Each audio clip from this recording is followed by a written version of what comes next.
It's time for the moment, though, that we've all been waiting for. Our next guest is not only an intellectual powerhouse, but also a passionate advocate for justice and equality. He's a distinguished academic and influential activist. I first met him in the first weeks of Occupy Wall Street. And yes, he's also a jazz man, and he's now throwing his hat into the ring for the highest office in the land. Ladies and gentlemen, please join me in welcoming the incomparable Dr. Cornel West. My dear brother Lee Camp, give it up for brother Lee Camp. Brings together sophisticated comedy with a heart full of gold and an analytical mind. We thank you. We thank you. We thank each and every one of you who are able to spend this time with us, because we are not launching. We have been moving, doing a variety of different things, a different context, from Mississippi to Detroit to New York to Los Angeles. But what we're doing now is ensuring that we have direct connection with our volunteers. So I want to first say it's a blessing to be here. It's an honor to be here, because we're here to serve the people, to keep the focus on the suffering, tell the truth about the injustice, and make sure that we have wind at our back in order to fight against justice. And of course, we do this on first a very personal and existential level. And I start with my beloved, magnificent wife, who is the distinguished professor of psychology in Long Beach. And would you like to just say a few words, man? Sure. Hi, everyone. Thank you so much for being here. Thank you for your support. It's great to be amongst a group of people that care about justice for all, that care about humanity, Mother Earth, our future. And so I just want all of you to know that I absolutely appreciate your support and can't wait to see all of you in person soon. And God bless you all. Indeed, indeed. And then I got my blood brother here, Cliff West. I don't know if he could just wave, but I don't exist without him. I'm only 1/3 of the human being that he actually is. And he and I, of course, represent the spirits of Irene and Clifton West, mom and dad, who have passed. Cynthia and Cheryl, our sisters. I want to salute the high quality quartet. And it's a quintet in part because of Sister Amy, but we've got magnificent co-campaign managers in Anthony and Madeline and Brother Edwin and Kiana as well. And we've got a core team. We meet constantly every morning, very, very early, working, pushing, ensuring that when we get a chance to hit ballot access, and we can't do that for the most part until January, even though I'll be in Utah, one of the few states we can do it prior to January. We want you to know, you magnificent volunteers, that we have been working. I mean, I've done over 350 interviews, but we won't go into all of that because the press has been very, very kind. But we want to connect that high visibility on the press to grassroots activity on the ground. And we've got a vast array of fundraisers that we're already in place. We're not just planning, it's already in place, so that our cash flow will go hand in hand with our grassroots organizing. And why do we do this? Now, this is the question. Because I know each and every one of you feeling down and out. The suffering is overwhelming.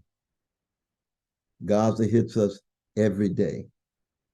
But there's a connection between Gaza on the one hand, Congo on the other, south side of Chicago, Harlem, our poor white brothers and sisters in Appalachia, indigenous brothers and sisters on reservation, working class peoples of all colors, all genders, all sexual orientations, 64% of the population in the American empire, living paycheck to paycheck, knowing that the elites are corrupt and out of control. How do we muster the moral, the spiritual, the political, and the institutional strength and capacity to continue to intensify and escalate what we're trying to do? That's what this is all about. And it is a process, protracted process.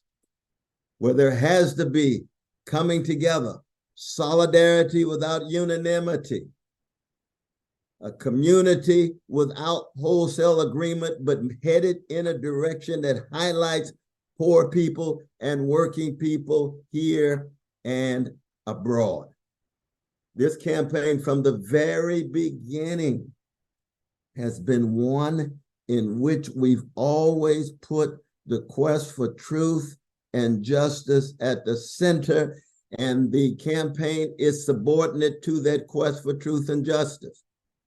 And we know the condition of truth is always to allow suffering to speak.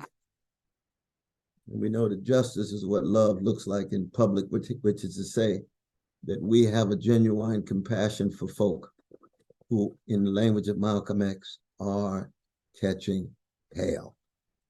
And that's why we work so very hard to put together a platform. And we've got all of the different pillars. We talk about justice. You got economic justice, abolition of poverty, abolition of homelessness, ensuring that working people gain access to a living wage. We applaud the UAW workers with their recent contracts. We acknowledge the fact that the strikes that have been in place in regard to our Hollywood brothers and sisters of all colors who work in Hollywood are standing up. We're at a historical moment now where things are so grim and so dim, domestically and internationally. Trump, neo-fascists leading the country toward a second civil war. Biden leading the world toward a third world war, be it Russia and Ukraine, be it China or Taiwan, or be it in the Middle East. What a time to be alive. Expansion of the war machine, expansion of the military adventurism, military itself contributing to ecological catastrophe, greenhouse effects emitted, consuming of fossil fuel, leaving carbon footprints. How do we muster the hope, the determination? That's what this campaign is about. To shatter this claim that there is no alternative. There is an alternative to the corporate monopoly. There is an alternative to the two parties of war, Wall Street, Silicon Valley, big tech, intimate relations to corporate elites. There is an alternative to the escalating child poverty. There is an alternative to the organized greed. There's an alternative to the institutionalized hatred polarizing us. And this, I do want to accent this moral and spiritual dimension when it comes to leadership, because so many of our precious fellow citizens feel as if there's no way to transcend the hatred and revenge and hostility and animosity. And for me, there's nothing wrong with hatred if you're hating oppression, if you're hating domination. But we have to get beyond this hating of persons, demonizing of persons, and rendering them static as if they cannot change, they cannot transform. We have to have leadership of integrity, honesty, decency that is shot through with a morality and spirituality. And in a moment of barbarity, it's a very, very difficult thing to do. And yet this campaign, a moment in a movement, is an attempt to do precisely that. That's why I forever invoke the legacy of Martin Luther King Jr., the legacy of Fannie Lou Hamer, the legacy of Dorothy Day, the legacy of Edward Said, the legacy of Rabbi Abraham Joshua Heschel, all of those who called for what? Justice, not revenge, who talked about compassion rather than hatred. That is the terrain upon which we're trying to sustain this movement, this campaign, and it begins by focusing on the masses of people here in this country and around the world. That's why global justice goes hand in hand with economic justice, goes hand in hand with racial justice, fighting the vicious legacy of white supremacy, which, of course, has always sat at the very center of my own Black freedom tradition. It's something that I carry with me every day. But it allows me to have deep solidarity with my indigenous brothers and sisters, my white workers. It allows me to engage in serious critiques of patriarchy. That's why reproductive rights, when we go to Omaha, is going to be at the center of what we are highlighting.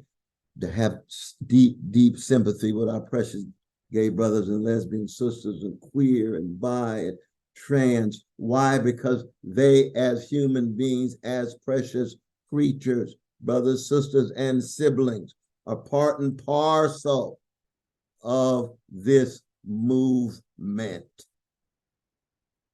And you can imagine the naysayers. Well, he doesn't have enough ballot assets. Watch us move from 0 to 25, from 25 to 35, from 35 to 45, from 45 to 50. People saying this country is not ready for this kind of more radical and even revolutionary project. Well, 40% of our fellow citizens do not vote.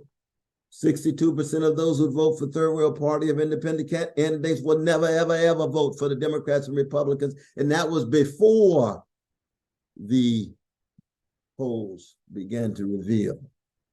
Over 75% of fellow citizens don't want to vote for either party. What a moment. What a historical opportunity. That's what we're trying to do in this campaign. Environmental justice. Oh, so crucial. So very, very crucial. Educational justice. So very, very crucial. I won't go through all of the different items and details of the platform, but it is there. And of course, we've got magnificent spokespersons, not just here, but people who I've been in conversation with, able to hammer these things out in much more concrete details.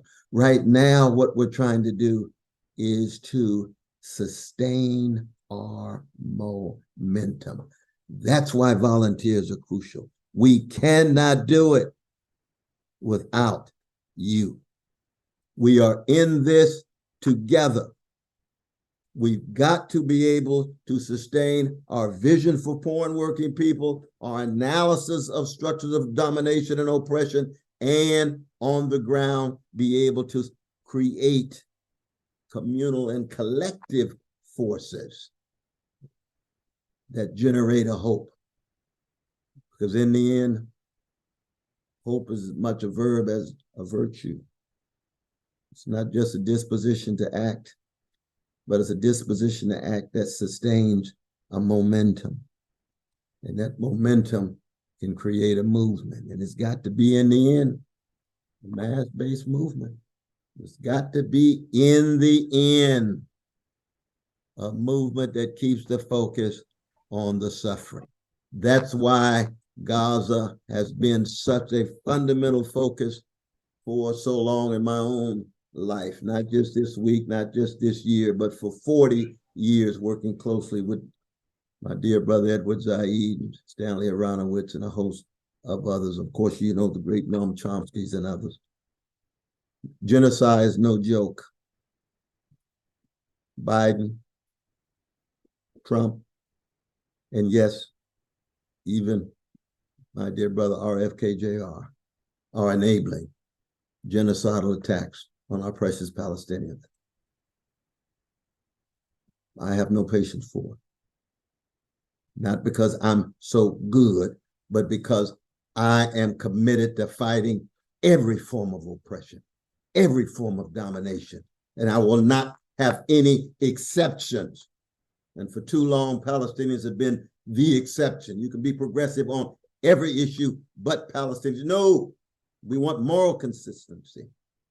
It takes political courage, not self-righteousness, political courage. And you shall see this day in, day out, week in, week out. We've got a whole year in this campaign to tell these kind of truths, promote this kind of justice, and in the end, surprise the world, because we're going to shake up the world. Come join us, changing the world. Let me stop there and open it up for questions and say, definitely. Thank you so much, Dr. Cornel West. Always powerful, and thank you, as a Jew myself, thank you for using the word genocide, because I think if it's not being used right now with what's being done in Gaza, then the word has lost all meaning. So thank you for that, and thank you for all your important words. So